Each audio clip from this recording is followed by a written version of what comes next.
জামাত 100 জনে মিলে real estate ব্যবসা করলে ভূমিদস্যু হয় না, আর বিএনপির কোন নেতা রিয়েল এস্টেট করলে কেউ বলে ভূমিদস্যু। এই চালাকিটা, এই ট্রিক্সটা বুঝতে হবে। জামাত যাকাত দেয় না জামাত ছাড়া, জামাত কোরবানি মাংস দেয় না জামাত ছাড়া। তাহলে এই উন্নয়ন জামাত যেখানে আছে সেখানে হবে, আপনাদের উন্নয়ন হবে? আমাদের গর্ভবতী মারা যখন গর্ভ হয়, ছেলের বড় কন্যা বলে একটু ভালো খাইও, মাছ মাংস দুধ ডিম খাইও, ভালো খাইলে পেটের বাচ্চাটা ভালো থাকে, ভালো খাইলে বাচ্চাটা সুস্থ হয়, এগুলি কন্যা আপনারা এগুলি কয়। কিন্তু অভাব থাকলে তো হয় না, হয় না।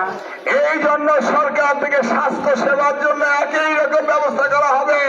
তারেক রহমানের সরকার জনবান্ধব সরকার, জনগণের সরকার।